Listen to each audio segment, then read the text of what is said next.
नमस्कार. मी संकल्प फाउंडेशनच्या वतीने आपल्या सर्वांचे पुनश्च एकदा स्वागत करतो. अ, आमच्या एन-जी-ओ विषयी आधी थोडक्यात ओळख करून देतो. आमचं एन-जी-ओ गेले 11 वर्ष, आता आमचे 10 वर्ष कंप्लीट होऊन 11व्या वर्षात आम्ही कार्यरत आहोत. 11 वर्ष झाले आम्ही महाराष्ट्रातील विविध भागात ग्रामीण विकास, पर्यावरण, शिक्षण, महिला, आरोग्य अशा विविध क्षेत्रात कार्यरत आहोत. आमचं एन-जी-ओ महात्मा गांधीजींच्या खेड्याकडे चला आणि स्वामी विवेकानंद आणि रामकृष्ण परमहंसांच्या शिकवणीनुसार शिवभावे जीवसेवा या तत्वानुसार आम्ही काम करतो. आमच्या एन-जी-ओचं ऑनलाईन आणि ऑफलाईन दोन्ही माध्यमातून काम चालतं आणि आम्हाला निश्चित आनंद होतो, की आम्ही या माध्यमातून लोकांपर्यंत पोहोचतोय, त्यांच्याशी आम्हाला अ, संपर्क होतोय, संवाद साधता येतो. आमच्या एन-जी-ओची एक छोटीशी व्हिडिओ क्लिप मी इथं शेअर करतो.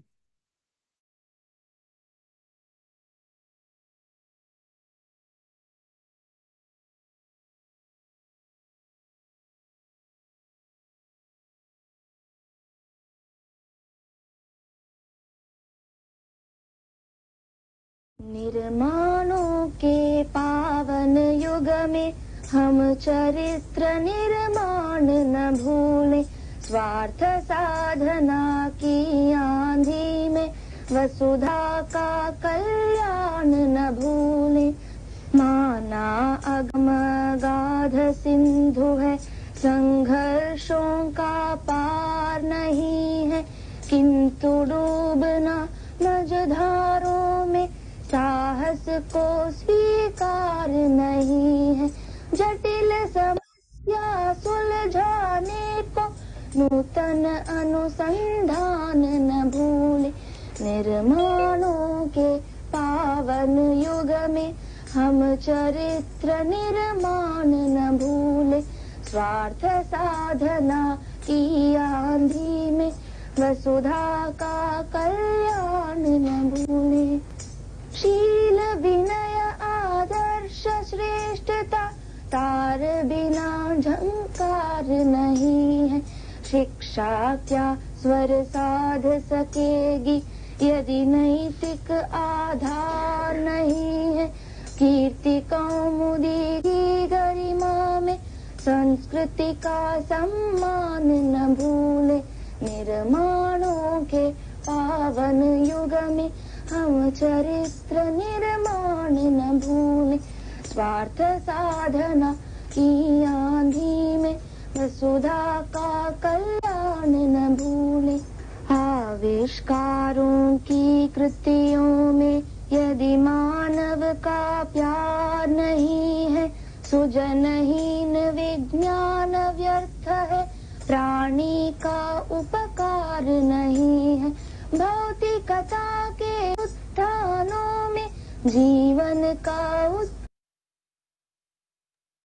कोरोना काळात जेव्हा सगळ्या आमच्या फिजिकल ऍक्टिव्हिटी बंद होत्या, आम्ही ऑनलाईन माध्यमातून वेबिनार सिरीज सुरू केली, की त्याच्या अगदी ग्रामीण विकासापासून तर स्पर्धा परीक्षा मार्गदर्शन या व्यतिरिक्त कृषी प्रक्रिया उद्योग असेल किंवा मिलेट्स फार्मिंग असेल, यासोबतच त्या काळात खूप जास्त लोक स्क्रीनचा वापर करत होते. मोबाईल असेल, टीव्हीचा स्क्रीन असेल, कम्प्युटरचं स्क्रीन असेल, तर त्याची शिस्त कशी पाळायची याविषयी देखील आम्ही व्याख्यानाचे आयोजन केले ऑनलाईन स्वरूपात.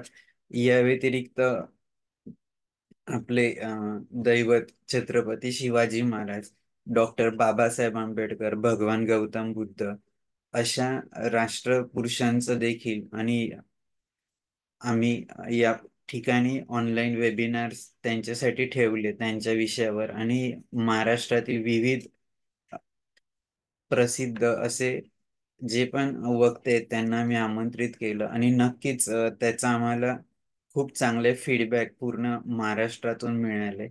अशा पद्धतीने आमचं एन-जी-ओ हे ऑनलाईन आणि ऑफलाईन माध्यमातून कोरोना काळात देखील कार्यरत होतं. आता आपण ज्यासाठी जमलो आहोत संवाद त्याविषयी थोडक्यात सांगतो. आणि मग आपल्या पुढच्या कार्यक्रमाला सुरुवात करूया. संवाद सारथी सुरू करायचं सर्वात महत्वाचं उद्दिष्ट होतं की जे पण स्पेशलाइज किंवा दिव्यांग व्यक्ती आहे तर त्यांचा जीवन प्रवास जाणून घेण्यासाठी या व्याख्यानमालेचं आम्ही सुरुवात केली. ही व्याख्यानमाला सुरू केली त्यावेळेस मनात बरेच प्रश्न होते. आम्ही बऱ्याच लोकांशी चर्चा केली, तज्ज्ञांशी, आणि असं ठरवलं की या वेबिनार सिरीजची सुरुवात करावी.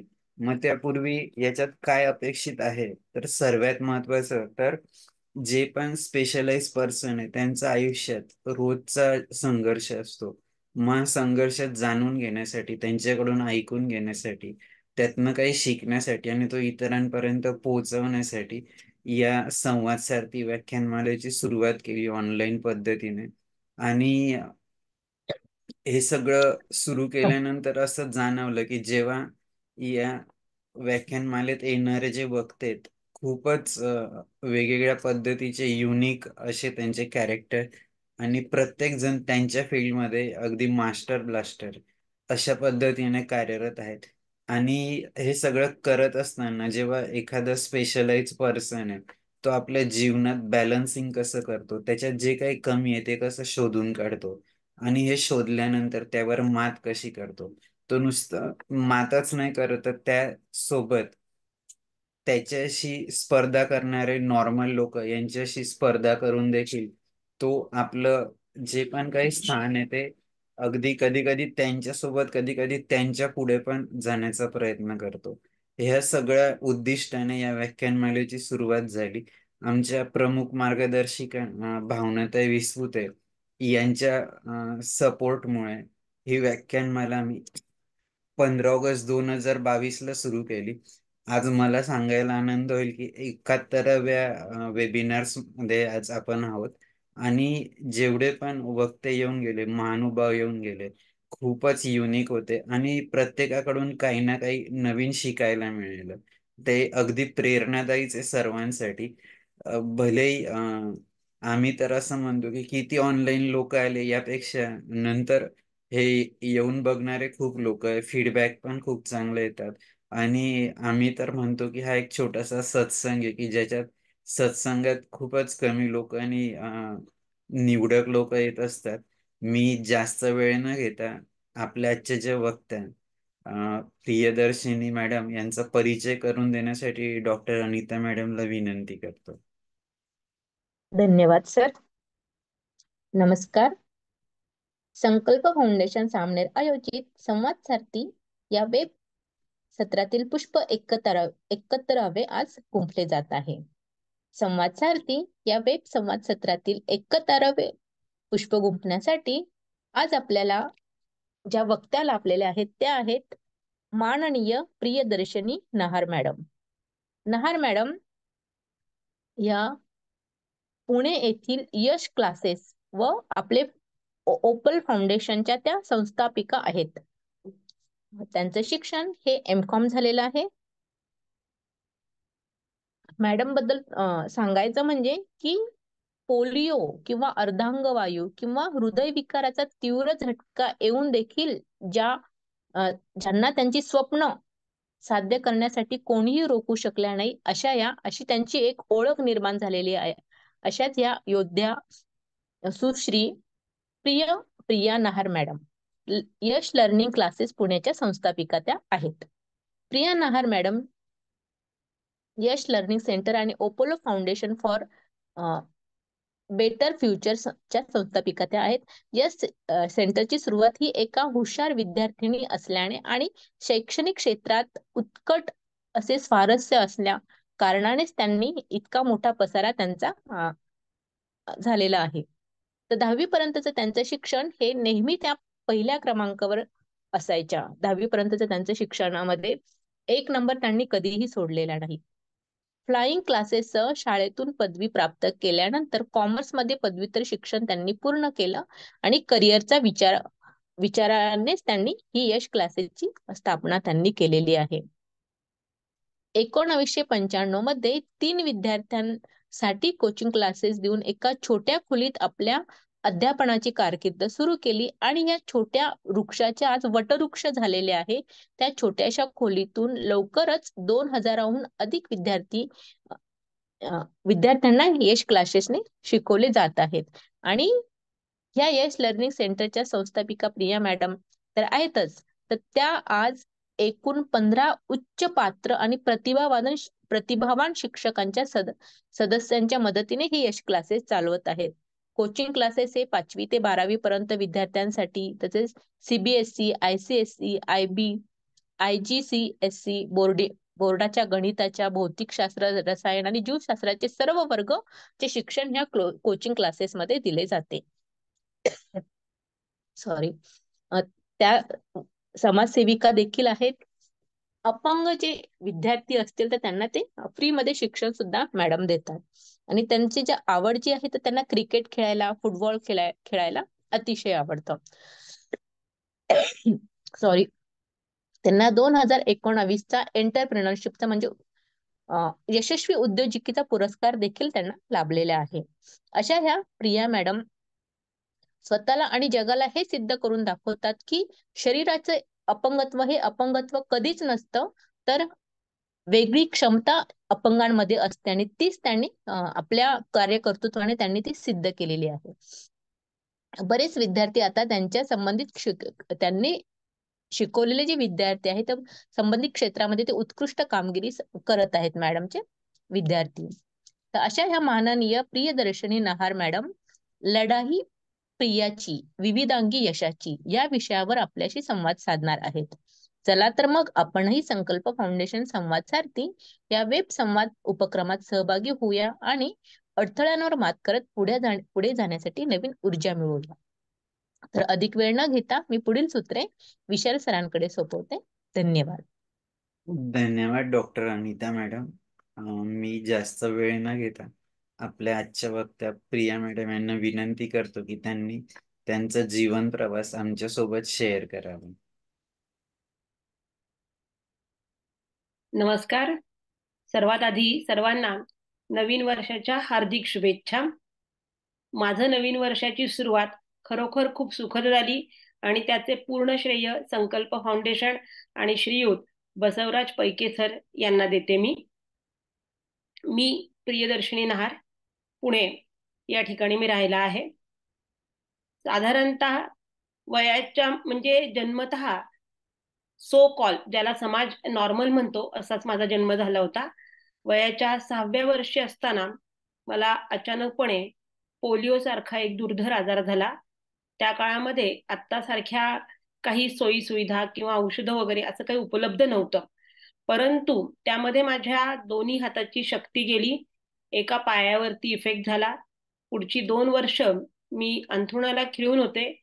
पण परमेश्वराची कृपा आणि त्याही पेक्षा जास्त माझ्या आईबाबांनी घेतलेले कष्ट, त्यामुळे मी 2 वर्षानंतर म्हणजे वयाच्या 8व्या वर्षानंतर मी थोडंफार धरून उभं राहायला शिकले आणि अशा पद्धतीनं माझा तो प्रवास सुरू झाला. खरं सांगायचं तर त्याच्या आधीच माझं जीवन कसं होतं हे आता मला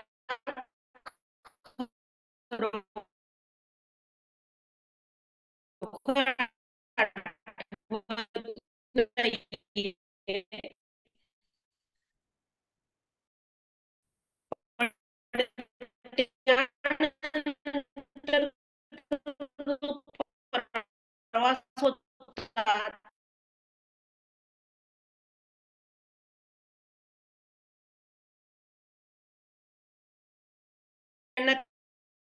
त्याही वेळेला जाणीव होती, म्हणून त्यांनी मला शाळेमध्ये घातलं आणि पहिलीपासून मी शिकायला सुरुवात केली. मला एक धाकटी बहीण आणि एक भाऊ आहे की जे 2 माझे खऱ्या अर्थाने आधार आहेत दोन्हीकडे. तर ह्यांच्या मदतीने मी माझं शालेय शिक्षण पूर्ण केलं. त्याचबरोबर नंतर मग मी 11वी 12वी BCom MCom कॉमर्स असं काही माझ्या मैत्रिणी म्हणा घरच्या आहेतच यांच्या माध्यमातून यांच्या प्रयत्नाने आधाराने हे माझं शिक्षण पूर्ण होत गेलं. पण थोडं मागे येऊयात. BCom झाले आणि बाबांची तब्येत तशी फार काही चांगली नसायची. ते डायबिटीस होतं त्यांना. त्यानंतर त्यांचं गॉल ब्लॅडर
खरोखर आनंद वाटतो आणि आनंदही होतोय. पण 3 मुलांना घेऊन मी जो प्रवास चालू केला होता तो 1995 मध्ये होता. आज आपण 2024 मध्ये प्रवेश केलेला आहे. तर हे इतकी वर्ष 28-29 वर्ष सोपी नव्हती. डोळ्यासमोरून असा माझ्या झरझर एखादा पडदा जावा तशा सगळ्या आठवणी गेलेल्या आहेत त्या. पण आज ज्या वेळेला मी 28-29 वर्षानंतर मागे वळून बघते की जर मी टीचिंग या प्रोफेशन मध्ये आले नसते तर मी काय केलं असतं, तर माझ्याकडे ऑप्शन काहीच नाही आठवते मला. And I am quite happy. मी मराठीमध्ये नेहमी सगळ्यांना सांगत असते असं, क्लास हा माझा श्वास आहे. आणि खरोखर म्हणूनच मी त्या क्लासचं नाव देखील यश नाव ठेवलेले. यश हे माझ्या नेफ्यूचं नाव आहे आणि सुदैवाने नेमकं त्या वर्षी त्याचा जन्म झाला होता आणि ते माझ्या कामालाही साजेसं होतं नाव. आणि खरोखर आज मी मॅडमनी जसं वर्णन केलं होतं तर 2-3 हजार पेक्षा जास्त विद्यार्थ्यांना मी शिकवलेले आता. आणि आता माझ्याकडे हळूहळू करत करत मुलं वाढत गेली. माझ्या एकटीच्याने ते होईना. मग काही ओळखीतनं, काही मित्र परिवारामधून, नंतर हायली क्वालिफाईड म्हणजे अगदी PhD झालेले, इंजिनिअरिंग बॅकग्राऊंड असलेले, सुदैवाने अत्यंत सचोटीने अगदी प्रामाणिकपणे शिकवणारे, त्या त्या विषयामध्ये त्यांचा हातखंडा असणारे आणि जी तळमळ माझ्यामध्ये आहे प्रत्येक मुलाला चांगल्यात चांगलं शिक्षण मिळावं, ही तळमळ त्या प्रत्येक शिक्षकामध्ये आहे. आणि आज म्हणूनच यश क्लासेस जर एवढं यशस्वी आहे तर त्याचं पूर्ण श्रेय मी माझ्या इथे असलेल्या सर्व शिक्षकांना, जे आता माझ्या बरोबर काम करतात आणि जे अगोदर माझ्या बरोबर काम करत होते, त्या प्रत्येकाला देईन. आणि याचबरोबर हे श्रेय मी माझ्या कुटुंबालाही देऊ इच्छिते. कारण कोणतीही गोष्ट करत असताना माझे आई बाबा, माझी भावंड, आता माझ्या भावाचंही लग्न झालंय, बहिणीचं झालंय, तर त्यांची जे भावाची बायको म्हणा, बहिणीचे मिस्टर, हे सगळेजण माझ्या निर्णयाला अगदी खंबीरपणे उभे राहतात. आणि हो, तू जे करतेस ते बरोबर आहे, आम्ही आहोत, नुसतं पाठीवरती हात ठेवून लढ असं जरी कोणी म्हटलं तरी आपल्याला 10 हत्तीचं बळ येते, हे आपल्या प्रत्येकाला माहितीये. आणि अगदी माझं तसंच झालं. तर हे सगळं करत असताना की आता फायनान्शियली कुठेतरी आपल्याला स्टॅबिलिटी आलेली आहे, 4 पैसे आपण समाजाकरता खर्च करू शकतो. कारण की सुदैवाने असं होतं की मला आर्थिक जरी आमची परिस्थिती बेताची असली तरी कुटुंबाचा आधार खूप मोठा होता आणि तो मला इतरांना द्यायचा होता. की नुसतं कुटुंब जरी मागे उभं राहिलं आपल्या आणि आपल्यामध्ये जिद्द असेल तर आपण काहीही जिंकू शकतो, हे मी स्वतःवरून अनुभवलंय. आणि हे मला लोकांमध्ये ही भावना रुजवायची होती. अशा अर्थाने मग नंतर मी 2000 साधारणतः 15-16 पासून काही दिव्यांग मुलांना सुरुवात केली. 31 मे 2017ला मी प्रोसिजर चालू होती NGO फॉर्म करण्याच्या वगैरे, त्या बऱ्याचशा सरकारी अडथळे येत येत 2017ला मला Opal foundation for better future या नावाची मी संस्था स्थापन केली. तर आता ओपल हे नाव का, इंग्रजी नाव आहे हे, परंतु त्याचा अर्थ असा आहे की ओपल हा एक मौल्यवान खडा आहे आणि त्याचा अर्थ होतो अंधारातून प्रकाशाकडे जाणे. आणि मला ह्या मुलांना, ज्यांना मी शिकवलंय, ट्रेनिंग दिलंय, प्रशिक्षण दिलेले वेगवेगळ्या प्रकारचं, या सगळ्यांना त्यांच्यामध्ये असलेल्या परिस्थितीच्या अंधारातून त्यांनाही त्या यशाकडे घेऊन, त्या प्रकाशाकडे घेऊन जायचं होतं. त्यामुळे ओपल हे नाव अगदी योग्य होतं, Opal foundation for better future, चांगल्या भवितव्याकरता. आणि अशा पद्धतीनं 2017 पासून हे नाव मिळाल्यानंतर कामाला अजून जोर आला. माझ्याकडे असलेल्या यश क्लासेसचे जे टीचर्स आहेत ते व्हॉलेंटरी या मुलांना शिकवत होते. सुरुवातीला माझ्याकडे म्हणजे आता असं होतं की मी स्वतः शारीरिकरित्या अपंग आहे, त्यामुळे माझ्या अडचणी आणि त्या सोडवायच्या कशा हे मला खूप चांगलं माहिती होतं. परंतु ज्याप्रमाणे मी ठरवलं होतं की अगदी तसंच दरवेळेला घडेल असं नसतं. We have to change in some situations. आणि माझ्याकडे त्यावेळेला एक व्हिज्युअली चॅलेंज मुलगा आला. तर सतीश पवार म्हणून त्याचं नाव होतं, अगदी माझ्या लक्षात आहे. आणि त्यांनी फक्त मला एवढंच सांगितलं की मॅडम तुम्ही कॉम्पिटिटिव्ह एक्झाम करता, स्पर्धा परीक्षा करता किंवा इंग्रजी बोलता यावं या तुम्ही ट्रेनिंग देता मुलांना, तर मी इंटरेस्टेड आहे. आता मला स्वतःलाही व्हिज्युअली चॅलेंज मुलांना शिकवण्याचा काहीच अनुभव नव्हता, पण त्या मुलांनीच आम्हाला शिकवलं की कसं शिकवायचं. आणि शिकत शिकत आम्ही शिकवत गेलो की ब्रेल लिपी काय असते, ती कशी शिकवायची. आणि मी एकटीच नाही, माझ्याकडचा सगळा स्टाफ व माझे मित्र प्रचंड मदत केली त्याच्यामध्ये. आणि अशा पद्धतीनं पहिला माझ्याकडे आलेला मुलगा जो होता ट्रेनिंग करता, तो व्हिज्युअली चॅलेंज. पण मग आम्ही त्याच्या ओळखीतनं आणखीन आले. असं करत करत फिजिकली आणि व्हिज्युअली चॅलेंज 2017 मध्ये एकूण 30 मुलांना सुरुवातीला मी दत्तक घेतलं होतं. तर मी असं अगदी आनंदाने अभिमानाने सांगते, though I am a single, मी अविवाहित आहे, but I proudly say that I am a mother of 30 students. मी 30 मुलांची आई आहे. खूप आनंद होतो हे सांगताना. आणि आम्ही त्यांना, आता ही जी माझ्याकडे मुलं आली होती ओपल फाउंडेशन, ही महाराष्ट्रातल्या अत्यंत दुर्गम भागातली होती. नंदुरबार, धुळे अशा ठिकाणी, की ज्या ठिकाणी आजही आपल्याला विजेचा लपंडावे म्हणा किंवा अगदी शिक्षण हवं आपल्या पुण्या मुंबई सारखं, तर आपण तुलना नाही करू शकत त्यांच्याबरोबर. पण फार असं काही त्यांना शिक्षण आहे किंवा अगदी एखाद्या मुलाला एखादी गोष्ट येत नाही तर जीव तोडून त्याला शिकवलं जातंय असं काही होत नव्हतं. मग या मुलांकडे तर तसंही दुर्लक्ष झालं होतं. तर ती मुलं ज्या वेळेला माझ्याकडे आली तर त्यांनी BA ला ऍडमिशन घेतली होती. BA ला ऍडमिशन घेतली होती, परंतु त्यांना एक वाक्य साधं इंग्रजीमध्ये बोलता येत नव्हतं किंवा लिहिता येत नव्हतं. आणि इंग्रजी म्हणजे सर्वस्व आहे असं जरी नसलं तरी गरजेचं आहे, हे आपल्या प्रत्येकाला माहिती आहे. आणि सुदैवानं माझं तसं इंग्रजी बऱ्यापैकी आहे, माझ्या स्टाफचं पण आहे. आणि आम्ही त्यांना अशा पद्धतीनं इंग्रजी कम्युनिकेशन काय असतं हे शिकवायला सुरुवात केली. भलेही एखाद्या मुलाला आपण शिकवतो त्याच वेळेला त्या स्पीडमध्ये सगळं कळेल असं आपण ठरवणं किंवा ऍझ्युम करणं हेही चुकीचं आहे.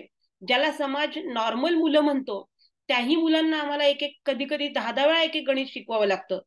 तर यांच्याकरता तर हे अशक्यच होतं. पण त्या मुलांनी आम्हाला सांगून आणि खूप आम्ही प्रयत्न करून त्यांना गणित शिकवलं. गणित शिकवणं खऱ्या अर्थानं अवघड असतं, पण ती मुलं शिकली, कारण की प्रचंड जिद्द आहे त्या मुलांमध्ये. आणि ते करत असताना आता त्यांना रायटर लागतात एक्झामच्या वेळेला, those who are visually challenge. तर माझ्याकडे जी यश क्लासेसचे विद्यार्थी आहेत ते विद्यार्थी, त्यांचे पालक हे स्वतःहून पुढे येत आणि या विद्यार्थ्यांकरता ते रायटर बनत होते. तर त्यावेळेला मग आम्ही त्यांच्या ज्या नोट्स असतात, ज्या त्यांना वाचता येत नाहीत, त्या नोट्स आम्ही रेकॉर्ड करायचे. मी स्वतः रेकॉर्ड करायचे, मग त्या गुगल ड्राईव्हवर टाकायच्या. मग ती मुलं ऐकणार आणि मग ते जाऊन तसं रायटरला उत्तर सांगणार. हा सगळा प्रवास आम्ही शिकत शिकत शिकवत गेलो. असं झालं आणि आमच्या हाती यश आलं. वाटलंही नव्हतं आम्हाला की अशा पद्धतीने आम्ही केलेला प्रवास आज इतक्या मोठ्या असतील. तर 2017 मध्ये त्या मुलांनी नंतर त्यांचं ग्रॅज्युएशन झालं. मग काही लोकांना आता रेल्वेमध्ये जॉब लागलेले आहेत, काही नॅशनलाइज बँकेमध्ये अधिकारी पदावर आहेत, काही LIC मध्ये आहेत, म्हणजे काही कोर्टात कामाला लागलेले आहेत. म्हणजे थोडक्यात काय, तर ही मुलं आता स्वतःच्या कुटुंबाचे आधारस्तंभ बनलेले आहेत. खूप आनंद होतो हे सगळं करताना.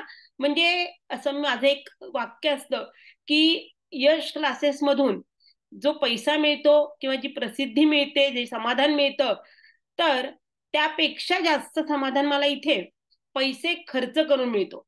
कारण की ओपल फाउंडेशन हा कम्प्लिटली सेल्फ फंडेड NGO आहे. म्हणजे आम्ही कुठूनही, आम्हाला फंडिंग नसतं किंवा आम्ही घेत पण नाही ते.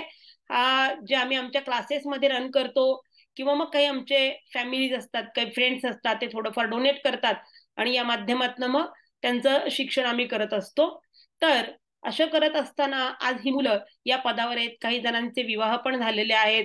त्यांना जे त्यांच्या आयुष्याचे जोडीदार मिळालेले आहेत तेही अगदी तितके त्यांना साथ देत आहेत. हे सगळं बघत असताना अगदी भरून पावल्यासारखं वाटत असतं.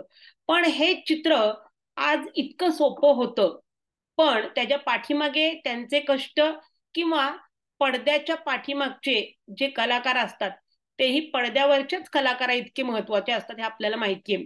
तर अशा काही लोकांचं मला आज ते नमूद करावं असं वाटतं. तर 2017 मध्ये ज्या वेळेला मी हे चालू केलं होतं, तर पुण्यासारख्या ठिकाणी राहणं हे काही सोपी गोष्ट नाहीये. जरी आपण भाड्याची घरं बघितली तरी अवघड होतं. मग काय करणार? तर सुदैवानं मी जिथे राहते, प्रभात रोडला मी राहायला आहे जवळ, तर तिथे एक डॉक्टर आहे, डॉक्टर नारळकर म्हणून. तर त्यांचा अगदी काही अंतरावरती स्वतःचा एक बंगला आहे.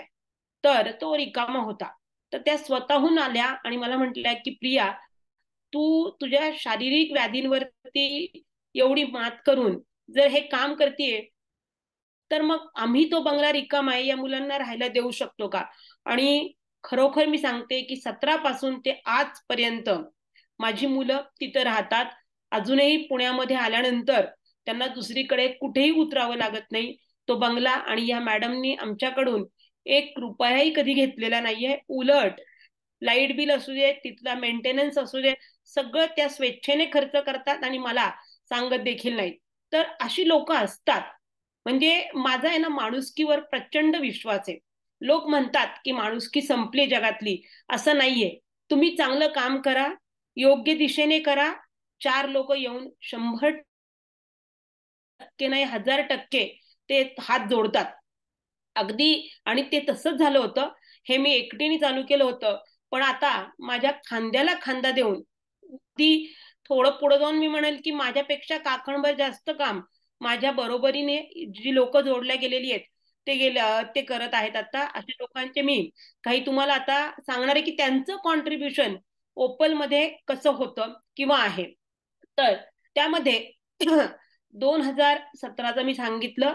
त्याच्यानंतर परत थोडस मागे येते मी आता, स्वतःबद्दल सांगू इच्छिते की क्लासेस सुरू झाले, घर सुरळीत चालू झालं, बाबांची तब्येत बरी झाली, भावाचा व्यवसाय सुरू झाला, बहिणीचं लग्न झालं. म्हणजे everything falls in perfect place नाव.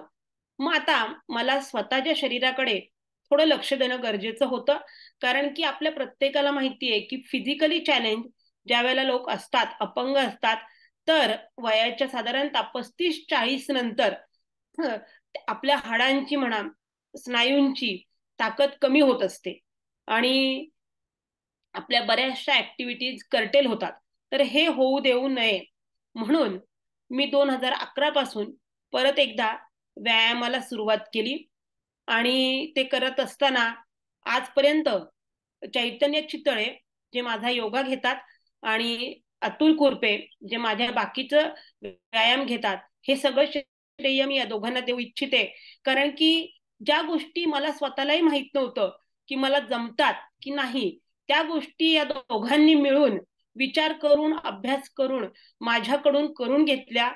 आणि आज मी अगदी आनंदाने सांगते की 2 हाताने मी अपंग आहे, एका पायाने मी अपंग आहे, परंतु कुठलाही आधार न घेता किंवा व्हीलचेअरवर न बसता मी अगदी 1-1, 2-2 किलोमीटर पर्यंत एकटी चालू शकते. तर हे सगळं श्रेय त्यांचं आहे. आणि त्याचबरोबर आपल्याला कुठेतरी आहे ना, आपल्या आहारावर, आपल्या खाण्यापिण्याच्या, अगदी आपल्या म्हणजे माझ्यासारखी जी लोक आहेत ह्या लोकांनी थोडीही काळजी घेणं गरजेचं असतं, कारण की आपल्या केसेसमध्ये मुवमेंट फार कमी असतात, वजन वाढण्याची शक्यता जास्त असते. तर हा मी माझ्या स्वतःच्या अनुभवावरून हे फक्त सांगू इच्छिते. हे सगळं आपण करत आहोत, ओपलच्या माध्यमातून करतोय. मी स्वतःवरती पण काम करतेय, रादर करणार आहे आता. आता मी आधीच सांगितलं की, आणि मॅडमनी पण ओळख करून दिली होती की आमच्या क्लासेस म्हणजे आम्ही मॅथ्स, फिजिक्स, केमिस्ट्री, बायोलॉजी, इंग्रजी या विषयांवरती सगळ्या बोर्डच्या मुलांना आम्ही शिकवत असतो. आणि सुदैवानं किंवा आनंदाने मी सांगू इच्छिते की गेल्या 28-29 वर्षामध्ये आमच्या यश क्लासेसचा एकही विद्यार्थी नापास झालेला नाहीये. इतके आमचे शिक्षक त्यांच्यावरती मेहनत घेत असतात. इररिस्पेक्टिव्ह ऑफ मनी, इररिस्पेक्टिव्ह ऑफ टाइम, ते त्यांना स्वतःला तिथे झोकून देतात. म्हणजे आज असं आहे की मी तिथे नाही गेले तरी देखील काम तितक्याच तळमळतेनं आणि तत्परतेनं चालू राहत असतं. हे झालं माझ्या यश क्लासेस बद्दलचं. आता ओपल फाउंडेशन जे मी आता सांगितलं, तर सगळ्याच मुलांना, 30च्या 30 मुलांना हे शिक्षण किंवा अकॅडमिक्स मध्ये इंटरेस्ट होता का? नाही, असं नसतं.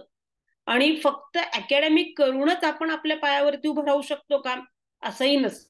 आता जगामध्ये बऱ्याचशा अशा गोष्टी आहेत, बरेचसे असे क्षेत्र आहेत की त्यामध्ये you can sparkle your self, you can prove your self. Exposure मिळते आपल्याला आता, तुम्ही थोडं, आणि इंटरनेटचा जमाना आहे आता. अगदी खेड्यापर्यंत प्रत्येकाकडे मोबाईल फोन आहेत, इंटरनेट आहे, हे सगळं उपलब्ध आहे. त्यामुळे आता प्रत्येकाला प्रत्येक प्रकारचं शिक्षण उपलब्ध आहे आता. पण ज्या वेळेला आम्ही ओपलच्या मुलांना शिकवत होतो, तर त्यावेळेला काही मुलं माझ्याकडे अशी होती, म्हणजे ते शारीरिक दृष्ट्या अपंग होते, कोणी पोलिओ होतं, कोणी पॅरालिसिस होतं, बरेच काही काही होतं, पण त्यांना शिकायचं नव्हतं. पण मग त्यांना स्वतःच्या पायावर पण उभं राहायचं होतं. मग करणार काय? तर आपल्याला आठवत असेल प्रत्येकाला की साधारणतः 2021 मध्ये प्लास्टिक बॅन फार मोठ्या प्रमाणात आलं होतं. प्लास्टिक बंदी करायची होती. सगळीकडे आपल्याला कागदाच्या पिशव्या, कापडाच्या पिशव्या करायच्या होत्या. तर त्यावेळेला आम्ही प्रयोग म्हणून असतात वर्तमानपत्राचे पेपर, तर वर्तमानपत्रांच्या आम्ही पिशव्या लावून ते केल्या. सॅनिटरी पॅड फेकण्याकरता ज्या लागतात बॅग, त्या बनवल्या. आणि सुदैवानं त्याला इतकं चांगलं बाजार मिळाला की या मुलांना, म्हणजे आम्ही फक्त रॉ मटेरियल देणार, ती मुलं त्यांच्याच घरी, कुठेही जायचं नाही, यायचं नाही, म्हणजे त्रास नाही काही, घरी बसूनही काम करणार. आमच्याकडचे व्हॉलेंटियर ते गोळा करणार आणि जिथे आहे तिथे देणार की त्या मुलांना त्यांचे पैसे मिळून जाणार. अशा पद्धतीनं पण आम्ही त्यांना, ज्या लोकांना अकॅडमिक्स मध्ये करायचं नव्हतं, तर त्या लोकांना अशा पद्धतीनं आम्ही पायावर उभं केलं. परत त्यावेळेला दिवाळी असतात, आपले सणवार असतात, तर त्या सणावाराला आपण बऱ्याच काही काही गोष्टी करत असतो. साधारणतः जास्तीत जास्त आपण दिवाळीच्या वेळेला करतो. पणत्या रंगवणे, आकाशकंदील तयार करणे, शोभेच्या वस्तू तयार करणे. तर आम्ही हे सगळं रॉ मटेरियल त्यांना दिलं की ते वस्तू तयार करणार, आणि मग त्याचं आपण एक्झिबिशन म्हणा, किंवा आपल्या क्लासेसची जी मुलं असतात त्यांचे पेरेंट्स असतात, तर ते यांना मदत करतात, म्हणजे ते विकत घेतात आणि वापरतात. तर अशाही दृष्टीनं आपण त्यांना सक्षम बनवले, फायनान्शियली इंडिपेंडंट, म्हणजे आर्थिकदृष्ट्या ते आता प्रबळ आहेत, स्वतःच्या पायावरती उभं राहतात. आणि एकदा मार्ग दाखवला की या मुलांमध्ये इतकी जिद्द असते की ते पुढच्या गोष्टी स्वतः शोधतात, एक्सप्लोर करतात आणि डेव्हलप करतात. तर कोणीतरी एक लागतं त्यांना तो मार्ग दाखवायला, बस आम्ही फक्त ते काम करतो. पण हे करत असताना असं पण आम्हाला जाणवलं होतं किंवा माझ्या स्वतःच्या अनुभवावरून की कुठंतरी येणं आपल्याला थोडासा न्यूनगंड येतो. आणि ज्या वेळेला मी अगदी तरुण होते, कॉलेजमध्ये होते, तर त्यावेळेला त्यांना आत्ताच्या सारखा अवेअरनेस नव्हता लोकांमध्ये की एखादी व्यक्ती शारीरिक दृष्ट्या अपंग आहे, याचा अर्थ तिचा मेंदू काम करत नाही असा होत नसतो. मग ते लेबल लावून टाकायचं की अरे काय आहे, अपंगच आहे ना, चालता येत नाही, काय नाही, म्हणजे हिच्या विचारांना काही महत्व नाहीये, हिला काही विचारायचं नाही. आणि हेच मला प्रूव्ह करायचं होतं की it is completely wrong. We are only physically challenge, we are not mentally. आमचा मेंदू सक्षम आहे, आम्हाला कुठल्याही प्रकारची स्पेशल ट्रीटमेंट नकोय, आम्हाला इक्वल ट्रीटमेंट द्या, वेगळी वागणुकीची गरज नाहीये, एकत्र शाळा असू देत, ऍक्सेसिबिलिटी असू देत, तिथे सगळ्या गोष्टींची एक, आपण ज्या वेळेला म्हणतो की आम्हाला समान पाहिजे, तर वेगळं काही करायची गरज नाहीये आपल्याला, जे आहे त्याच्यामध्ये फक्त तुम्हाला इन्फ्रास्ट्रक्चरच्या सोयी करायच्यात आपल्याला, बस. आणि हे त्यावेळेला खरंच खूप अवघड होतं लोकांना समजावणं, म्हणजे मेट्रो सिटीमध्ये अवघड होतं, विचार करा पुण्या मुंबई सारख्या सिटीमध्ये, तर गावामध्ये तर आपण विचार करू शकत नाही, तो आपण आत्ताही करू शकत नाही खरं तर, कारण की असे अनुभव मला रोज येत असतात. म्हणून माझं आज या व्यासपीठावरून एवढंच सांगणं आहे की स्पेशल काही नकोय, we just want equal treatment, समान वागणूक द्या आम्हाला. आणि ह्या सगळ्या करता जर फाउंडेशन वर्क काय असेल सक्षम बनवण्याकरता, तर शिक्षण. तुम्हाला अगदी तुम्हाला काही मास्टर्स व्हा, पीएचडी करा असं जरी नसलं तरी लिहिता वाचता आलं पाहिजे थोडंफार. शिक्षण खूप गरजेची गोष्ट आहे. आणि मी माझ्या माध्यमातनं म्हणा किंवा मी स्वतःच्या उदाहरणावरून सांगते की मी शिक्षण घेतलं म्हणूनच मी आज इथे आहे, नाही तर मी लोकांना शिकवू शकले नसते, स्वतः पायावर मी उभं राहू शकले नसते. म्हणून शिक्षण हे प्रत्येकाला मिळालं पाहिजे. बस थोडे सांगा, आपल्या घरामध्ये आपली मुलं असतात, एखादी गोष्ट त्यांना येत नसेल तर आपण थोडे एक्स्ट्रा एफर्ट्स लावतो, तर मग जर असे काही आपल्याकडे आपले बांधव असतील, भगिनी असतील, तर थोडे एफर्ट्स आपण त्यांच्याकरता पण घेतले तर काय हरकत आहे, असं माझं स्वतःच प्रामाणिक मत आहे. आपण पुढच्या मुद्द्याकडे वळूयात आता, की मी जसं अगोदर सांगितलं की तुम्ही चांगलं काम करा, लोक आपोआप येतात तुमच्याकडे. तसाच प्रसंग झाला 2019 मध्ये, ज्या वेळेला माझं यश क्लासेस व्यवस्थित चालले होते, ओपल पण व्यवस्थित चाललं होतं, पण परमेश्वराच्या डोक्यामध्ये काहीतरी something different plans for me. आणि 2019ला मला सिव्हिअर हार्ट अटॅक येऊन गेला आणि इमिजिएट माझी एन्जिओप्लास्टी करावी लागली वगैरे. पण ठीक आहे, now I am perfectly fine, काहीही मला आता त्रास होत नाहीये, परंतु सेटबॅक बसला. कारण की मी दवाखान्यात, मुलांकडे लक्ष नव्हतं, आणि भरीत भर 2020ला कोरोना आला होता. 2 years it was a pandemic, की जिथे बना बनाया खेल बिघड गया. ठीक आहे, परमेश्वराच्या डोक्यात हे होतं, पण याचा अर्थ सगळं संपलं असं नव्हतं. ज्या वेळेला एक काढून घेतो देव, त्यावेळेला दुसरं भरभरून देतो. या गोष्टीवर माझा खूप विश्वास आहे आणि मला त्याची रोज प्रचिती पण येत असते. 2020ला कोरोना आला, सगळं ऑनलाईन होतं, ऑफलाईन पूर्ण बंद झालं.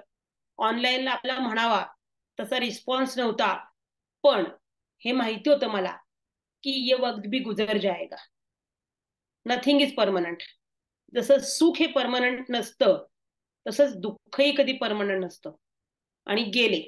त्यावेळेला माझ्या स्टाफने, यश क्लासेसच्या, मला जी मदत केली ती मी शब्दात व्यक्त करू शकत नाहीये, अशा पद्धतीने ते लोक उभे होते माझ्यासाठी.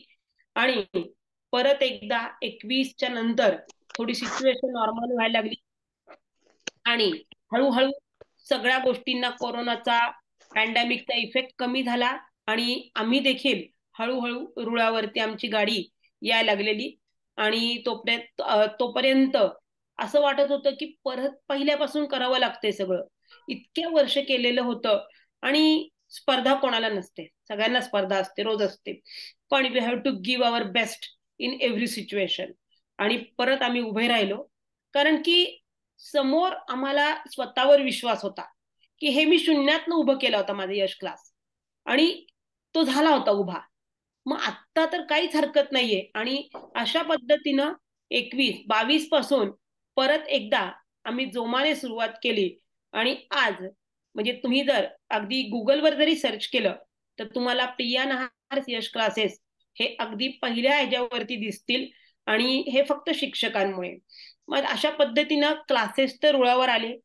माझं एनजीओचं वर्क थांबलं होतं, कारण की ऑनलाईन त्यांना शक्य नव्हतं मुलांना, कारण ते गावाकडे आपापल्या घरी परत गेले होते. आम्ही परत त्यांना बोलावलं, सगळं सिच्युएशन नॉर्मल झाल्यावर परत त्यांचा अभ्यास सुरू केला आणि अशा पद्धतीने 2021च्या वेळेला माझा वाढदिवस असतो फेब्रुवारीमध्ये, त्यावेळेला डॉक्टर नांदेडकर, बसवराज सर असे माझे जवळचे मित्र यांनी तो साजरा केला. आणि त्यानंतर मला अमेरिकेमध्ये असलेले एक प्रसिद्ध शास्त्रज्ञ आहेत डॉक्टर नरेन चिरमुले म्हणून, तुम्ही आपल्या सेशन नंतर जर गुगलवर सर्च केलं तर तुम्हाला त्यांच्याबद्दलची पूर्ण माहिती मिळेल आता. तर त्यांनी माझा एक ऑनलाईन US मध्ये असताना एक इंटरव्ह्यू घेतला होता आणि त्यांना हे काम इतकं आवडलं होतं. तर त्यानंतर ते भारतात ज्या वेळेला 6 महिने ते इथे असतात, 6 महिने तिकडे असतात, ते ज्या वेळेला इथे येतात तर he is a very brilliant singer, सगळ्या प्रकारची वाद्य वाजवता येतात त्यांना. आणि मग त्यांनी मला सांगितलं की प्रिया, सगळ्याच लोकांबरोबर मी काम करतो, पण मला तुझ्या माध्यमातून स्पेशल लोकांकरता काम करायचंय, कारण की त्यांना प्लॅटफॉर्म मिळत नाही लवकर. आणि अशी काही मुलं आहेत माझ्याकडे की खरोखर मी सांगते की ते गायला लागले किंवा वाजायला लागले तर असं वाटतं सगळं थांबावं आणि फक्त त्यांनीच गावं किंवा त्यांनीच वाजवावं. आणि ही क्वालिटी होती त्यांची, ज्याला प्लॅटफॉर्म मिळत नव्हता. तर चिरमुले सरांच्या माध्यमातनं आम्ही तो प्लॅटफॉर्म क्रिएट केला. त्यांच्याबरोबर त्यांचे काही मित्र आहेत, त्यांचे खूप मोठे बँड आहेत, असे आम्ही एकत्र आलो सगळे. आणि माझ्याकडे जवळपास असे 10 मुलं आणि मुली मिळून, की जे अशा काही क्लासेसला जात नाही, काही नाही, परंतु दैवी देणगी त्यांच्याकडे इतके सुंदर त्यांचे आवाज आहेत, अशा आम्ही वर्षातून एक वेळा त्यांचा खूप मोठा प्लॅटफॉर्म क्रिएट करतो पुण्यामध्ये आणि लोकांना बोलवतो आणि त्यांच्या क्वालिटीज आम्ही तिथं त्यांना दाखवत असतो. तर हेही काम करतो. म्हणजे संगीत हे आपल्याला माहितीये किंवा गाणं हे प्रत्येक आजारावरचं किंवा त्रासावरचं सगळ्यात प्रभावी माध्यम आहे बाहेर पडण्याचं.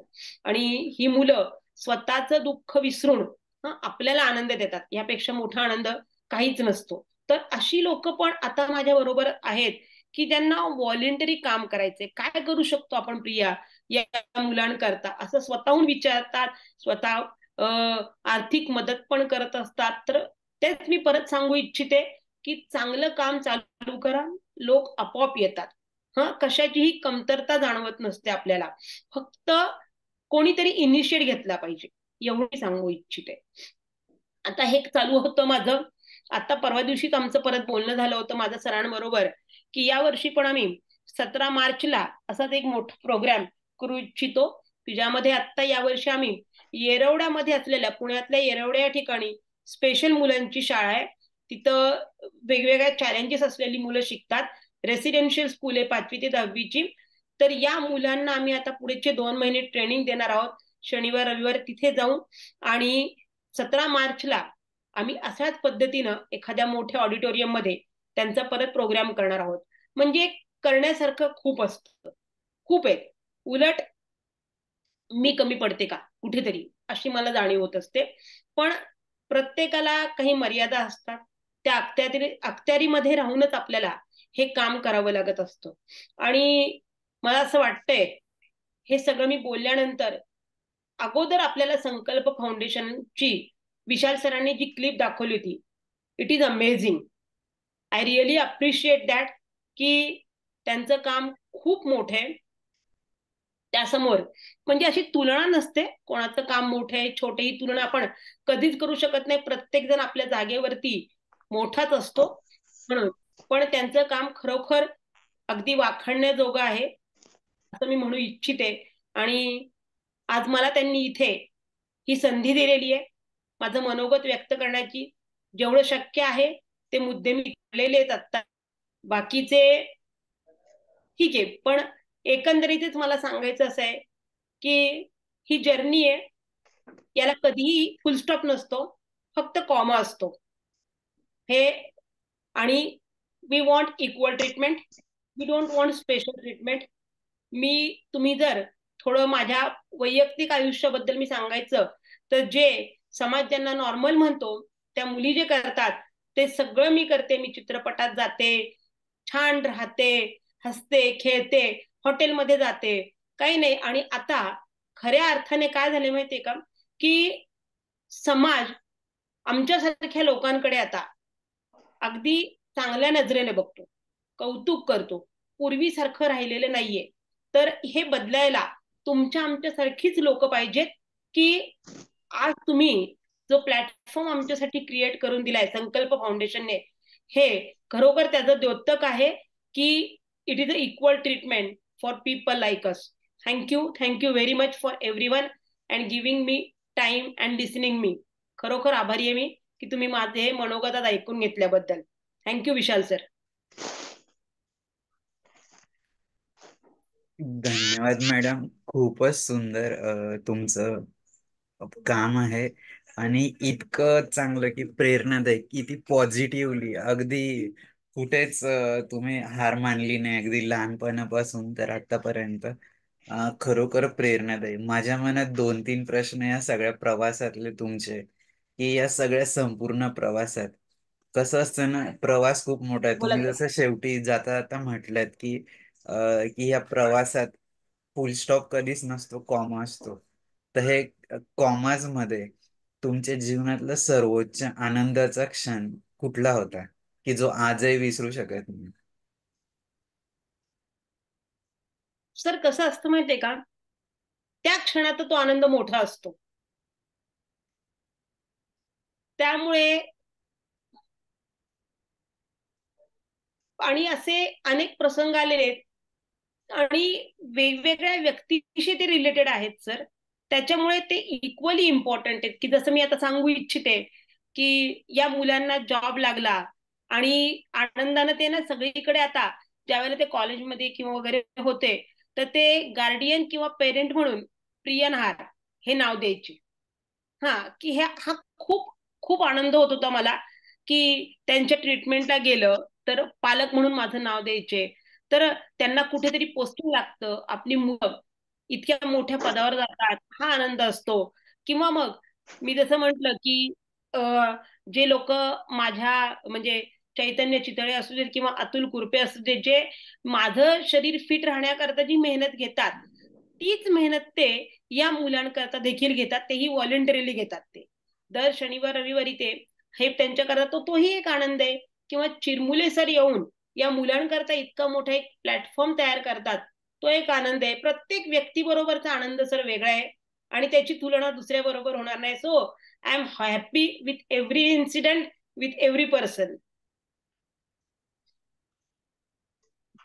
मॅडम, याच्या अगदी विरुद्ध, जसं आनंदाचा क्षण आहे तसं एखादी दुःखदायी घटना, की जी आजही मनात कोरली गेलेली आहे, की जी पुसू शकत नाही. पूर्वी असं वाटायचं सर, की व्हाय मी, की परमेश्वराने हे माझ्यावरच काय केलं. पण ज्या वेळेला आता इतकं सगळं उभं झालेलं आहे, छान वाटते सगळं. आता खूप चांगली चांगली लोक कौतुक करतात ते तुमच्यासारखे. हा, आणि मुलांचंही आपल्या हातून कोणाचं तरी, किंवा माझं आजचं भाषण ऐकून, सी सर, मी समाज नाही बदलू शकत, पण कमीत कमी आज मी लढलीये असं ऐकून किंवा बघून एखाद्या जरी व्यक्तीने ही प्रेरणा घेतली, तरी खूप सारे खूप मोठी अचिव्हमेंट असेल. त्यामुळे पूर्वी वाटायचं व्हाय मी, पण आता असं वाटतं व्हाय नॉट मी. ठीक आहे, काही काही सर प्रत्येकामध्ये सर काही ना काहीतरी व्यंग असतं आणि ते ना सर शरीरापेक्षा आहे ना डोक्यामध्ये जास्त असतं. ते ज्या वेळेला डोक्यात नसेल ना आपल्या, तर त्यावेळेला शारीरिक व्यंग कुठल्याच गोष्टीला अडथळा बनत नसतो सर. त्यामुळे व्हाय मी पेक्षा व्हाय नॉट मी म्हटलं, परिस्थिती ते बदलणार नाही आता. बरोबर ना? तर let's accept it and enjoy it. Madam, एक शेवटचा प्रश्न जो माझ्या मनात आला, की या संपूर्ण प्रवासात तुम्ही सगळं इतकं पॉझिटिव्हली जगतायत, तर यामागची एनर्जी किंवा रहस्य काय आहे, की तुम्ही सतत इतक्या पॉझिटिव्हली सगळ्याच गोष्टी घेताय? माझी आई माझ्या लढण्याचं बळ आहे. आजही सकाळी, नाव आय एम रनिंग सर 51, पण आजही ती ओके. मी 5 वर्षाची असताना जशी माझी काळजी घ्यायची तशीच ती आजही घेते. शी 78 नाऊ. पण ती सकाळी 5 वाजता उठून माझं सगळं वेळापत्रक ती मॅनेज करते. आणि अगदी नव्यानं सांगायचं हे तर म्हणजे माझं सगळ्यात मोठं आहे की या सगळ्या माझ्या एनर्जीला म्हणा किंवा माझ्या कामाला सगळं जर श्रेय द्यायचं तर आईला. पण सर आता त्याच बरोबरीनं दुर्दैवानं 2020 मध्ये बाबा गेले माझे. पण त्यांच्या जागेवरती आता माझा भाऊ धाकटाय. पण तो तितकाच खंबीरपणे उभा असतो माझ्या प्रत्येक गोष्टीला. इव्हन त्याची बायको, त्यांची 2 मुलं किंवा माझी बहीण आहे, त्यांचे मिस्टर, त्यांचा मुलगा सून. म्हणजे सर थोडक्यात सांगायचं तर माझं कुटुंब ही माझी सगळ्यात मोठी एनर्जी आहे. आणि मला खात्री आहे सर की माझ्या शेवटच्या श्वासापर्यंत ते जसे आज आहेत किंबहुना ते जास्त असतील उद्या. खूपच सुंदर मॅडम. तुमचं एक वाक्य की सर्वात महत्वाचं इक्वॅलिटी, आणि दुसरं की मनाने व्यंगता नको, आणि ती तुम्ही सिद्ध केली आणि तुम्ही त्याच्यासाठीच सुरुवात केली. तर खरोखर आज तुमच्याकडून जे ऐकायला मिळालं खूप छान आहे. आपल्यासोबत अनिता मॅडम आणि निवेदिता जी आहे, मी त्यांना विनंती करतो की त्यांनी बोलावं, मग मी पुढचं बोलतो. बोला अनिता मॅडम. नमस्कार सर. नमस्कार मॅडम. नमस्कार मॅडम. अगदी म्हणजे तुम्हाला ऐकून भारावून गेलं की खूप छान तुम्ही म्हणजे एक शिक्षिका आहात, आणि अगदी शिक्षिका म्हणजे खूप छान तुम्ही त्या तोडीचं किंवा त्या कन्वर जसं जास्तच तुम्ही खूप छान तुम्ही मांडलं, व्यक्त झालात, तर ते खूप आवडलं. थँक्यू. आणि खरंच म्हणजे तुमच्या सगळ्या मतांशी सहमत आहे मी, की इक्वॅलिटी, समानता म्हणजे ही खरंच गरज आहे. की फक्त काय म्हणूया कागदोपत्री तशी नोंद असते, पण ते तुम्ही ते तुमच्या अचिव्हमेंट किंवा तुमच्या कार्यकर्तृत्वाने ते करून दाखवलं, सिद्ध केलं. तर त्याबद्दल खरंच खूप खूप म्हणजे छान प्राऊड फील होतंय. आणि तुमच्या पुढील कार्यासाठी शुभेच्छा देते. आणि एक प्रश्न मला असा विचारायचा आहे की तुम्ही छान मॅडम आरोग्याबद्दल सांगितलं की तुमचे जे सर आहेत, गुरु आहेत, तर ते तुम्हाला योगासन आणि व्यायाम प्रकार सांगतात. तर ही खरंच गरज आहे.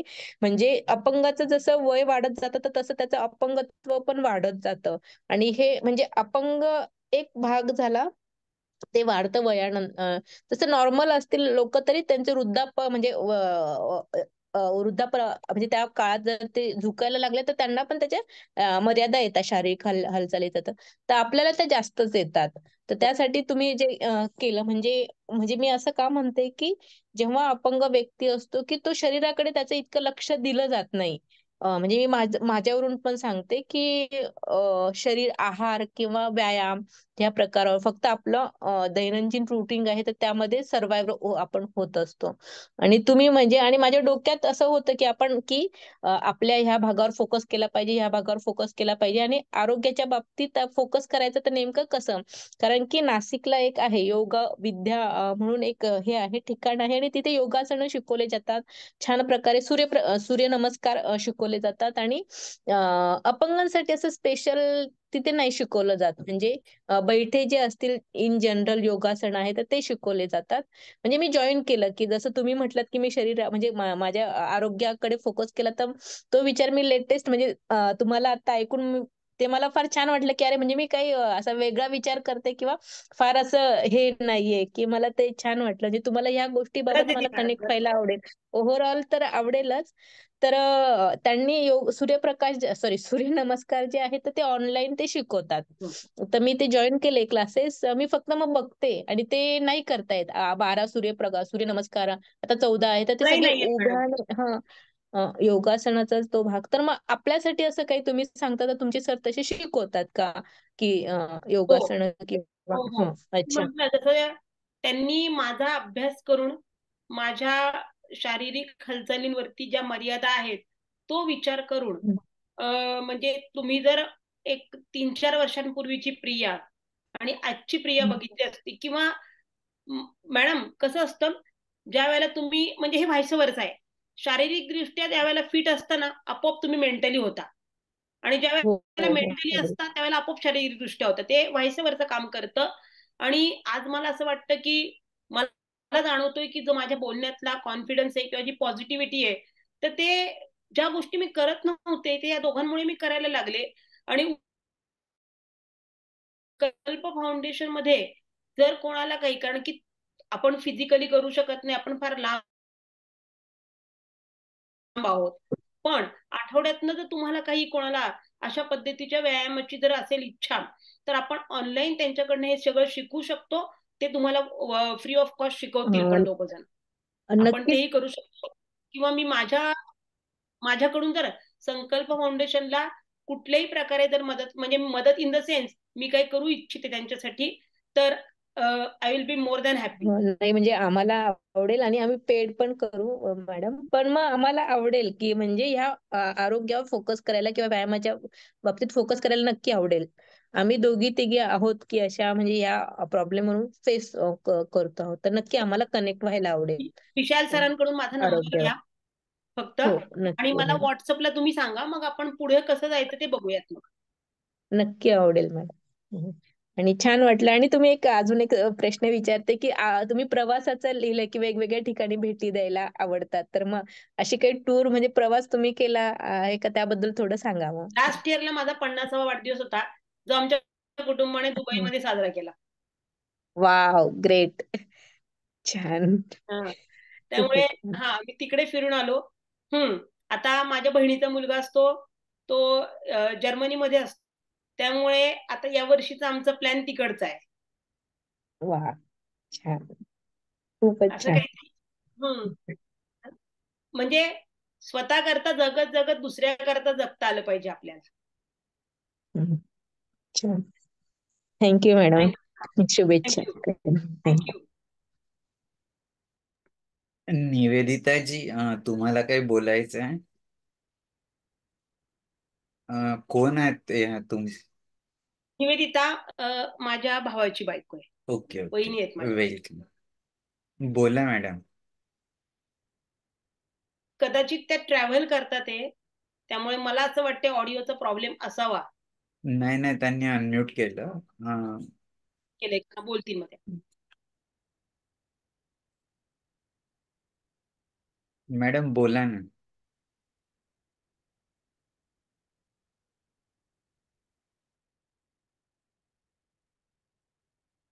निवेदिता मॅडम, तुम्हाला आवाज येतोय का आमचा?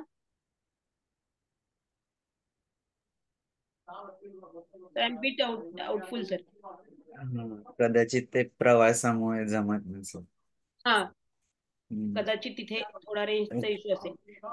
मॅडम, आपल्याच ग्रुपमध्ये तुम्ही जे सांगितलं ना चिरमुले सरांचं, की तुम्ही म्युझिक कन्सर्ट हो दरवर्षी करत हो असतात, तर आपल्या ग्रुपमध्ये हो. 2 लोक आहेत की जे या म्युझिकशी जास्त रिलेटेड आहे. एक नाशिकचे, ज्यांचं नाव मनोज आहेर सर. तर त्यांनी स्वतःच ऑर्केस्ट्रा बनवलंय आणि ते पण सगळे दिव्यांगांना घेऊनच काम करतात. ते अरे वा. गेले, हो, 8 का 10 वर्ष झाले करतायत. आणि ते स्वतः जॉबला पण आहे गव्हर्नमेंट, ते सांभाळून ते हे ऑर्केस्ट्राचं काम करतात. आणि दुसरे खूप मस्त. पुण्यातलेच एक निनाद शुक्ला म्हणून आहे, हो जे हो बऱ्याच ठिकाणी गायनासाठी जात असतात. तुम्ही ओळखत असाल कदाचित. हो हो, मी नीना शुक्ल माहिती मला. हो. हो, तर हे 2 लोक आहेत. आणि आत्ताच एक कीर्तनकार आहेत, अशोक बाळूदेवकर म्हणून, मुंबईला असतात. तर त्यांनी म्हणजे बऱ्याचशा गोरगरीब विद्यार्थिनींना फ्री ऑफ कॉस्ट ते त्यांच्या इथं येऊन तबला, म्हणजे जे पण काही शास्त्रीय वाद्य आहेत त्याचं ट्रेनिंग घेत असतात. इवन छोटे छोटे कीर्तन पण. तर अशी लोक आपल्या ग्रुपमध्ये सगळे येऊन गेलेत. आणि निश्चितच तुमच्या मदतीने त्यांना जर जोडता आलं तर ते आपण करूया निश्चित. आणि नक्की त्यांना, करा. हा, हो. आणि त्यांचं आणि तुमचं काही एकमेकांना मदत झाली तर ती निश्चितच आहे आपल्या आवडेल कार्यक्रमाचं. सर, मलाही आवडेल. हा. नरेन सरांनाही खूप आवडेल. रादर आम्ही तितक्या जास्त विशेष लोकांना एकत्र आणता येईल ह्या माध्यमात, त्याचाच आम्ही प्रयत्न करत असतो. अरे वा, खूपच छान. तर निश्चितच याचा उद्देश हाच आहे की एकमेकांशी संवाद होणं गरजेचं आहे. कारण मी आता गेले 71, आज 71वा एपिसोड आहे. तर गेल्या 70 एपिसोड मध्ये हे जाणवतंय की आपल्यासारखे आज जसे तुम्ही तुमचं जीवन चरित्र, पूर्ण जीवन प्रवास आमच्या समोर शेअर केला, तर हे आमच्यासाठी अननोन होतं आज सकाळपर्यंत किंवा 1 तासापूर्वी पण आता ते थोडं थोडं थोडं समजलं की तुम्ही काय करताय. तर असं एकमेकांना समजूनच घेतलं जात नाही. कारण प्रत्येक जण प्रत्येक ठिकाणी वेगवेगळ्या पद्धतीने काम करतायत आणि ते खूप मोठं काम आहे. असं नाही की कोणी छोटं. तुम्ही सांगितलं की तुमची एनजीओ मोठं, एनजीओ सगळं सारखंच काम करता. ते छोटं मोठं नसतं. आणि कसं असतं ना की जसं ते रामाला मदत करणारी ती खारुताई होती, ती पण अगदी छोटी होती पण तिने मोठं काम सुरू केलं. तसं आपण आपल्यासारखी बरीच लोक पूर्ण जगभरात काम करतायत आणि संवाद सारखीचा एक छोटासा धागा आहे. असे बरेचसे संवाद सुरू असतात. मी मागच्याच 1-1.5 महिन्यापूर्वी एक इंग्लंडचा असाच ग्रुप आहे, त्यांचं एक लिंक मिळाली होती, त्यांचा व्हिडिओ बघितला. तर असे संवाद खूप ठिकाणी चालू झाले ऑलरेडी. पण मग आपण जेव्हा एकत्र येऊ आणि जसं तुम्ही म्हटलात की या सगळ्या फॅसिलिटी मिळायला पाहिजे आणि इक्वॅलिटी मिळाली पाहिजे, तर त्यासाठी सगळे मिळूनच निश्चित प्रयत्न होतील. आणि खरोखर अगदी सगळ्या क्षेत्रातले लोक आजपर्यंत मी जेवढे पण ऐकले महानुभाव आले तुमच्यासारखे, अगदी खेळ, शिक्षण, इवन आध्यात्मिक सगळ्या पद्धतीचे उद्योजक, उद्योजिका, हे ज्या पद्धतीने इथं येऊन त्यांचं प्रवास शेअर केला, खरोखर सगळीच महानुभाव, अगदी ते जसं म्हणता ना की संत आहात तुम्ही सगळे लोक, की खूप छान काम करताय समाजासाठी. संत फक्त काय ते भगवे कपडे घालणे किंवा व्हाईट कपडे घालणे असं नसतं. तर तुमचं हे काम यश असावं खूप बावळा परी अंगी नाना काळा. येस. तसं हवं सर. आणि बरेच जण म्हणतात की वेबिनारला कोणी येत नाही, कोणी येत नाही. मी तर म्हणतो, मी तर इथं ऐकायलाच येतो. हा सत्संग आहे. किती लोक येतात हे मॅटर नाही करत, नंतर खूप लोक बघतात. आणि मी कोणावर टीका नाही करत आहे, पण जितके जण आले त्यांनी एकमेकांना कमीत कमी ऐकलं पाहिजे, तेव्हाच संवाद वाढतो. बाकीचे लोक ऐकतात नंतर युट्यूबला, काही काही व्हिडिओ आमचे 700 पर्यंत ऐकले, बघितले लोकांनी. म्हणजे नंतर येऊन बघतात लोक, पण मग लाईव्ह नसतात बरेच जण. आणि तर आपल्याला आहे ना, हं, क्वांटिटी पेक्षा क्वालिटी जास्त इम्पॉर्टंट आहे. खूप महत्वाचं आहे. आणि मी तर सांगतो, 3 स्पीकरच्या वेळेस खरोखर मी एकटा होतो आणि ते स्पीकर होते, ते पण नाराज झाले नाही. मी पूर्ण ते तर 3 पैकी 2 स्पीकर तर अडीच अडीच तास बोलले. मी एकटा ऐकत होतो. इतकं सुंदर. कारण जेव्हा ती व्यक्ती समोरची इतकं हृदयातून बोलत असते, भरभरून बोलते. हा, तर मग ते खूप मनाला लागतं. आणि मी तर हा विचारच नाही करत किती लोक आले, याच्याबद्दल साशंक नाही, शंकाच नाही माझ्या मनात. आणि जसं तुमचं नाही बोलत. उदाहरण आहे ना, तुम्ही जेव्हा नाही, तुम्ही हा, हं. तुम्ही म्हणजे you are a very good listener sir. खरं आहे, खरं आहे. त्याची गरज असते लोकांना, खरंच गरज असते सर. आणि तुम्हीच तुमच्या उदाहरणातून म्हणजे तुमच्या जीवनातूनच आम्हाला शिकवलं की 3 विद्यार्थ्यांपासून सुरू केलं, आज गुगलने पण तुम्हाला ऍक्सेप्ट केलं. हे कसं आहे ना की ते मॅटर नाही करत की किती आहेत, ते ऑटोमॅटिकली होत जात. आणि हा तर सत्संग आहे, कोणाला दाखवण्यासाठी नाही, मला शिकायला मिळतं, ऐकायला मिळतं, प्रेरणा मिळते, हे खूप महत्वाचं असतं. मी आमच्या स्टुडंटला कायम काय सांगतो सर, आम्ही स्टुडंटला तेच सांगत असतो, focus on process, result will automatically come. Yes. Wow. Yes, yes. खूपच छान. आणि सर, मी थोडं ब्रेक करते की हा. आपल्या कार्यक्रमाचं म्हणजे सर्वात मोठं यश किंवा वेगळेपण असं आहे की याला असं कुठं तामझाम नाही. म्हणजे जसं की ते फॉर्मॅलिटी म्हणून अशा काही गोष्टी हा करायचंय. तर तसं नाही, ते खूप रिअलिस्टिक आहे, पारदर्शकता आहे, सत्य आहे. तर खरंच म्हणतो चांगलं आहे सत्यम मॅडम, शिवम त्यामुळे सुंदरम. बॉन्डिंग चांगलं हा होत तर असतं. अगदी, हा तर ते खूप सत्यम शिवम सुंदरम आहे एकदम. तर हे खूप छान वाटतं. कारण म्हणजे आजच्या काय म्हणे, जे जर म्हणजे बाहेर समाजात वावरलं ना तर फार वेगळा एक्सपिरियन्स येतो. पण इथे आल्यावर एकदम खूप छान, की एकदम मेल्ट होतं आणि खूप छान वाटतं, की अरे हा हे आहे, हे आपलं आहे. असं म्हणजे म्हणजे आपलेपणाची भावना, आपुलकी तुम्हाला वाटते किंवा अगदी. विशाल सरांना मी, तसं त्यांनी सांगितलं 2 तासापूर्वी मी ओळखत पण नव्हते, पण आज असं वाटतंय की नाही, आपली बऱ्याच वर्षापासून ओळख आहे. अगदी. खूप छान झाला पण प्रोग्राम, आणि थँक्यू व्हेरी मच.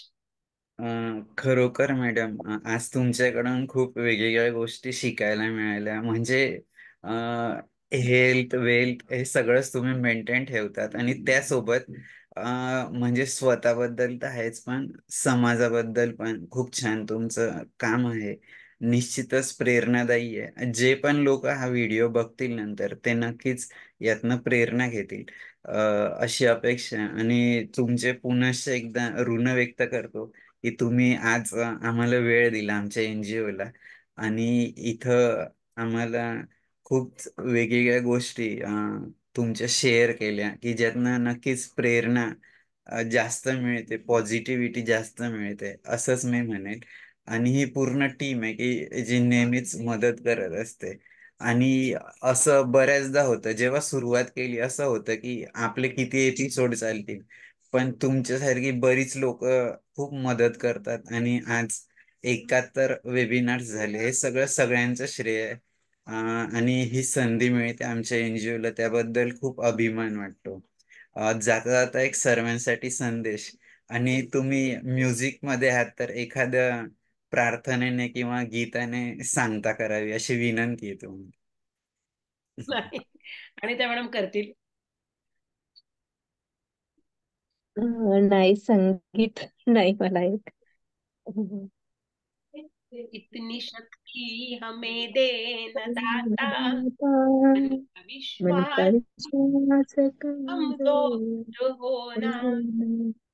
हम चले नेक रास्ते पे, हमसे भूल कर भी भूल कर कोई भी भूल कोई हो भूल ना. होना. थँक्यू परत एक. खूप थँक यू खूप मॅम. धन्यवाद काही मॅडम. निश्चितच आपण नेहमीच संपर्कात राहू. राहू राहू. आणि संकल्प फाउंडेशन करता कोणत्याही प्रकारची सेवा करायची संधी मी वाट बघेन त्याची. नक्की मॅडम, नक्की. Yes. Thank you sir, thank you. Thank you sir, thank you madam. Thank you madam.